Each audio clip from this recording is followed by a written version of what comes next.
Well, I've decided, I can't do this to my mom. My mom's still around. My dad passed away, and I wanted to do something, to take myself out one time, and I couldn't do it because my dad was alive. But he passed away of cancer. I had to sit and watch him starve to death, and they had me drug him with a pain medication until he died. But I can't do it to my mom.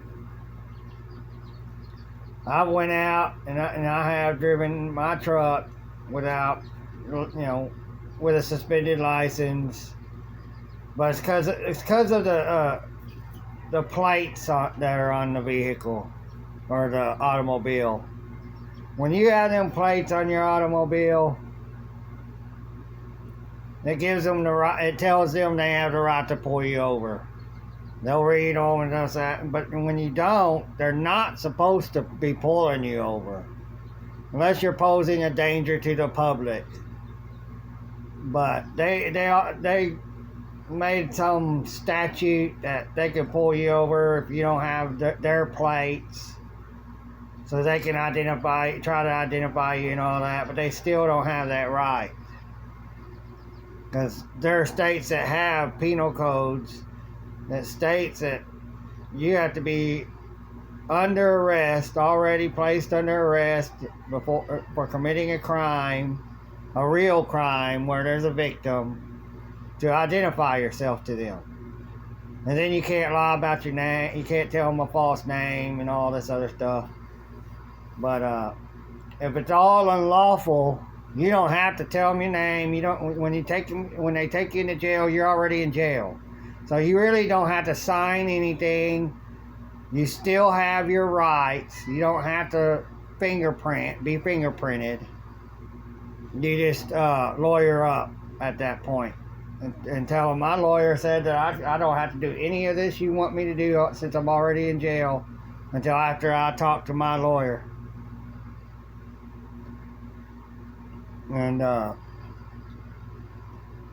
then they'll hold you. They can't hold you in jail overnight like they would a drunk person, or used to do drunk people without charging them for anything, and then let you go the next morning. Or maybe let you go later that day in the evening if they arrested you in the morning. But because lawyers can be busy and can't do anything, can't help you out. Because there's a lot of people out there now trying to sue cops, and all this other stuff, get out of court tickets. More and more people trying to fight it, but they're not doing it the right way,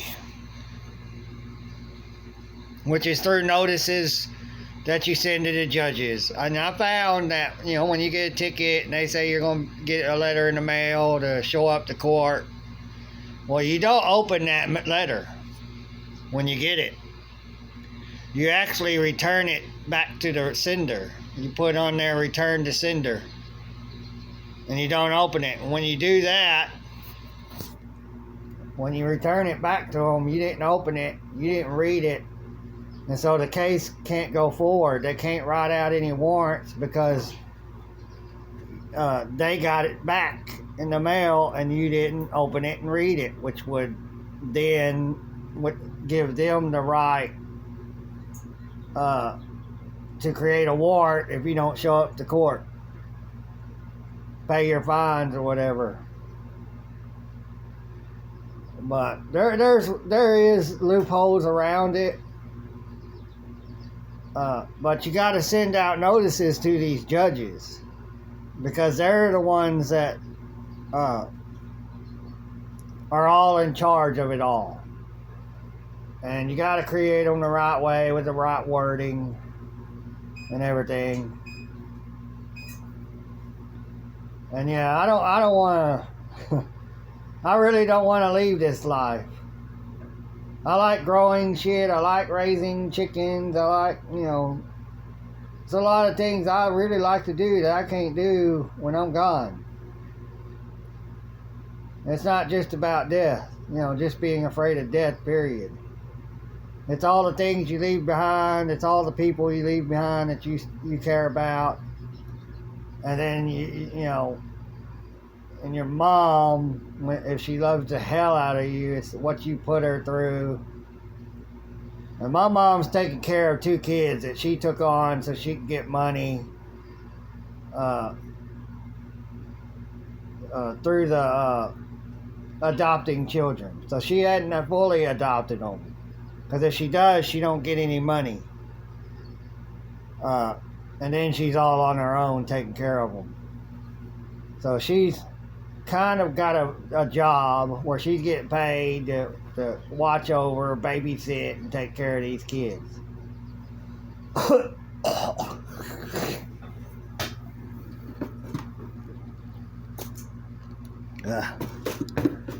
Wouldn't have this, they weren't spraying. It ain't like normal phlegm. It's dark, got dark spots in it because, we're breathing in stuff they're spraying all over us. And all you trolls out there and all you people, if you come down on me because of this, because I've decided to change my mind for right now, you're mentally ill. You want to see someone die. That makes you mentally ill. There's something wrong with you. You need to seek psychiatric help. Just like all these law enforcers, they need to seek psychiatric help. Because they're okay with seeing death when they kill someone or murder someone. Most of the people they shoot and kill is with malice intent to commit murder through officer safety. That is something created to give them the right to murder someone with malice intent out of retaliation because that man or woman, not person, that man or woman that's supposed to be free is fighting against them. They're not our parents. They're not our slave masters. We don't serve them. The Constitution does not state, none of the Constitution states that the people are to serve the police, the state, the governors, the president. They're our servants. They are to serve us. That's their job. And they're breaking the law. It's not our job to follow anything they create and say is law. We're not here to serve them and obey them. They are in place to serve us and obey us, we the people. They are not part of we the people. They're the servants. We the people is the ones that are outside of all of that. That's just sitting here trying to be free, trying to live their life their way, but then everybody's forced to live their life somebody else's way. That's slavery. The definition of slavery is to be forced to obey another person. That's what slavery is.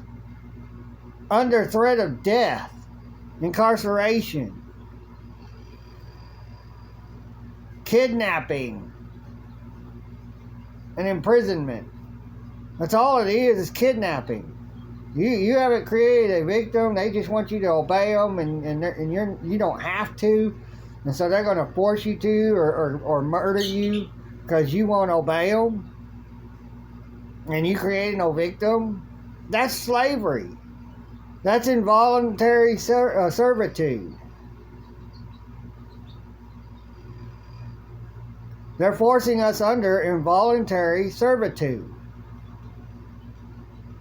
We're supposed to get to volunteer to go under them and obey them by signing a contract. Yes, I will become a U.S. citizen, and then I will obey your laws. All written down. I so and so. Put your name. Consents to becoming a U.S. citizen, and will obey the laws, or become a U.S. citizen of the United States and obey the laws of that the United States creates. And then you volunteer to do it, and you have to. You're serving them then. Same thing with the states. I, so-and-so, consent to volunteer to become a resident of the state and to obey the laws of the state. And then you sign the contract. And then you have to, because you consented to. You volunteered to. It's all supposed to be under consent. Consent and consent to volunteer to be governed. And I'm not volunteering to be governed. I'm not consenting to be governed. I'm just backing out of becoming a martyr for right now. I have the right to choose to do that. When my mom passes away, all bets are off. Because if this system's still going and chaos don't ensue, and there's Trump's in or Kamala's in, whichever one, or somebody else that they want to put in, and we're still under this mess, I'm not going to live this way for the rest of my life. I've lived this way 50 years. 50 years under the control of an imaginary state and an imaginary U.S. federal corporation. Because none of the Constitution states that the president is to force the people to obey its laws. Nothing in the Constitution states that the Congress has the authority to force the people to obey the laws of Congress. It says Congress has the right to create regulations and all this other stuff, statutes, policies, edicts, ordinances, mandates, rules, and whatever else. But the Magna Carta is a law of the land that all nations have signed, stating that we are to be free. Pull up the Magna Carta. I believe there's 13 laws. Or it might be 16. But they're all laws. They're the law of the land, and they're supposed to enforce